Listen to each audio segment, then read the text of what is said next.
Lydia Patricia Kusmanto dari BRSKPN Satria Batu Raden. Saya Rida Afifah, BRSPDM Budi Luhur Banjarbaru. Saya Abia Ortega, BRSAMPK Rumbai Pekanbaru. Saya Reja Perdana Kusuma dari BRS AMPK Naibonat Kupang. Halo, saya Juli Indahayap dari BRSPD ini Potoy di Palu. Nama saya Temuri Ghazali, saya bekerja di BRS PDSN Tumoto Manado. Saya Muhammad Ridwan Soleh Ruslan Syafi'i, BRSPDM Dharma Guna Bengkulu. Halo, saya Asih Budiati dari BRSPDM Palamarta Sukabumi. Indonesia. Yo semuanya, sekarang kita udah sampai di rumah pengasingan Bung Karno. Di tahun 1938, beliau diasingkan ke Bengkulu. So, bagaimana keadaan rumah pengasingannya kali ini? Let's check it out.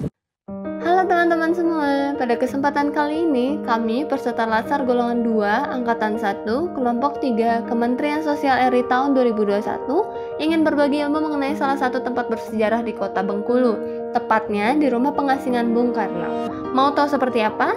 Yuk kita simak sama-sama. Soekarno lahir di Blitar pada tanggal 6 Juni 1901. Ayahnya bernama Sukemi Susrodiharjo dan ibunya bernama Ida Ayu Nyoman-Rey. Oh iya, saat lahir Soekarno diberi nama Kusno. Namun semenjak umur 11 tahun namanya diganti dengan Soekarno.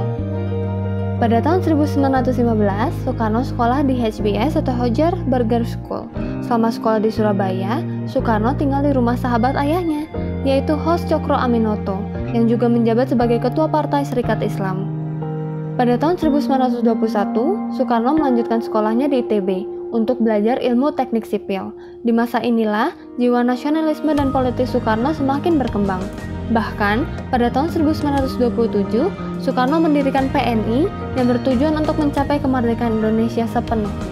Perjuangan Presiden pertama Republik Indonesia, Insinyur Soekarno, saat memperjuangkan kemerdekaan Indonesia dari penjajahan Belanda tidak dapat dilepaskan dari pengasingan-pengasingan yang pernah dialaminya.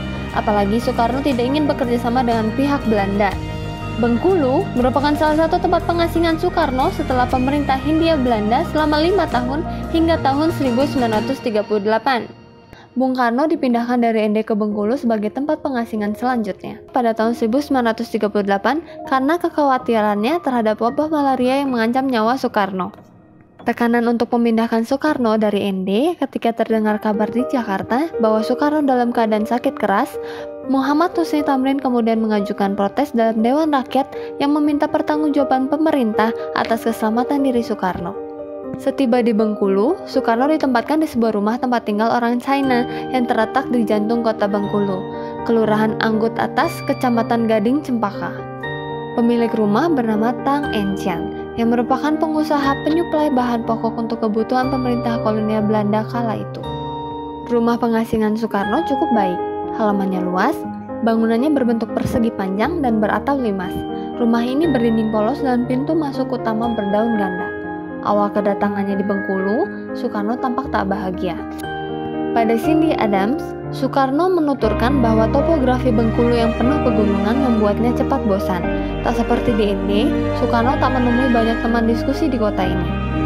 Hanya Inggit dan anak-anak angkatnya yang menemani Soekarno merenung di halaman rumah yang luas itu sembari sesekali menggelar pentas kesenian untuk rakyat.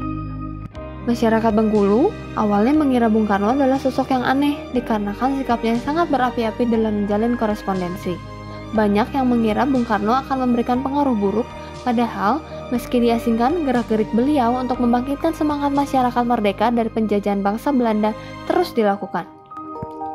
Motivasi-motivasi dan celah yang dipergunakan Bung Karno untuk merenovasi masjid yang terletak di Kelurahan Bajak ternyata menarik perhatian masyarakat Bengkulu. Bung Karno juga membuat pertunjukan musik dan drama sendiri yang berjudul Monte Carlo dengan memasukkan nilai-nilai sosial dan nasionalisme dengan cara yang indah. Ya teman-teman, inilah masjid yang direnovasi oleh Bung Karno, Masjid Jambi. Jadi selain mendirikan Tonil Monte Carlo di Bengkulu, Bung Karno juga melakukan renovasi gedung masjid bangunan yang sekarang sangat terkenal di Bengkulu, yang berada di pusat kota Bengkulu.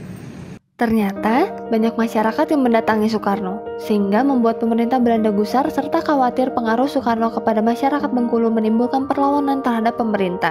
Belanda akhirnya mengawasi setiap tamu yang menemui Soekarno. Setiap orang yang datang diinterogasi dan dipantau pergerakannya. Kebijakan itu membuat warga takut menemuinya.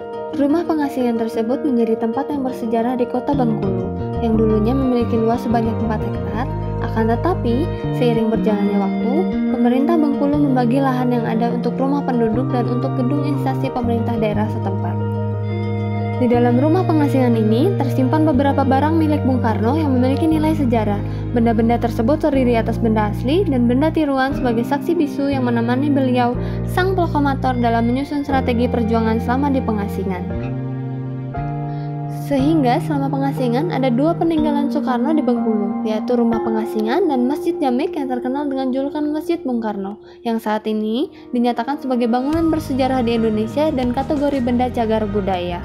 Dari perjalanan sejarah Soekarno yang sudah dibahas, terdapat beberapa sikap perilaku bela negara yang patut diteladani, antara lain: pertama, Soekarno adalah sosok yang selalu semangat berjuang dan pantang menyerah untuk mempertahankan kemerdekaan Indonesia.